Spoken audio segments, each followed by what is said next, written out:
شیخ الاسلام والمسلمین حضور سید مدنی میاں اشرف الجیلانی فرماتے ہیں کہ ہر سچی بات کہیں نہیں جاتی. کہ یہ زبان ہے، ہر سچی بات کہیں نہیں جاتی. اور شیخ الاسلام یہ کون ہے؟ اس دور میں اگر دیکھا جائے تو سنیت کی جان ہے. کہیے سنیت کی جان ہے، سنیت کی پہچان ہے. اگر ہم سے کوئی پوچھ لے کہ بتاؤ اعلیٰ حضرت کا سچا ترجمان کون ہے، تو میں یہی کہوں گا کہ اس وقت اعلیٰ حضرت کا اگر کوئی سچا ترجمان ہے تو وہ حضور شیخ الاسلام والمسلمین علامہ مدنی میاں کی ذات ہے.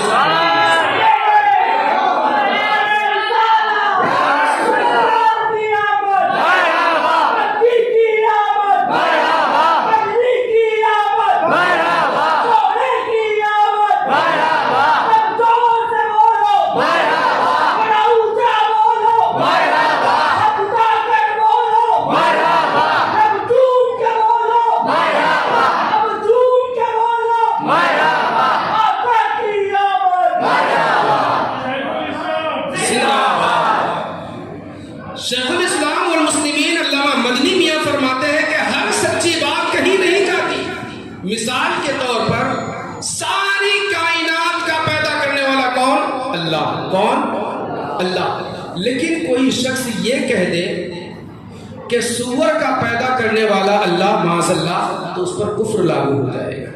بات سچی ہے لیکن کہیں نہیں جاتی. ارے کہنے والے تجھے کہنا تھا تو کوئی اور مثال دے دیتا. یہ ذلیل جانور کی طرف اللہ تبارک و تعالیٰ کی نسبت دے رہا ہے، اللہ تبارک و تعالیٰ کی بڑائی بیان کر رہا ہے کہ توہین کر رہا ہے. اسی طرح کوئی شخص یہ کہے کہ اللہ تبارک و تعالیٰ میرے گھر کا مالک ہے، تو بے شک ہے. لیکن اگر کوئی کہہ دے کہ یہ جو میرا لیٹرین ہے اس کا بھی مالک ہے، معاذ اللہ، اس پر کفر لاگو ہو جائے. بات سچی ہے لیکن کہیں نہیں جاتی. اے کہنے والے، تو ذلیل جگہوں کو اللہ تبارک و تعالیٰ کی طرف اشارہ کر رہا ہے، اللہ کی بڑائی بیان کر رہا ہے کہ تو اللہ کی توہین کر رہا ہے. آقا کریم صلی اللہ تعالی علیہ وسلم کی ذات کے معاملے میں بھی حضور شیخ الاسلام والمسلمین یہی فرماتے ہیں کہ ہر سچی بات کہیں نہیں جاتی.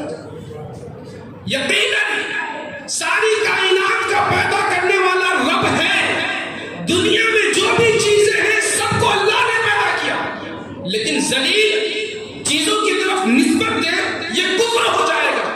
شیخ الاسلام فرماتے ہیں ہر سچی بات کہیں نہیں جاتی.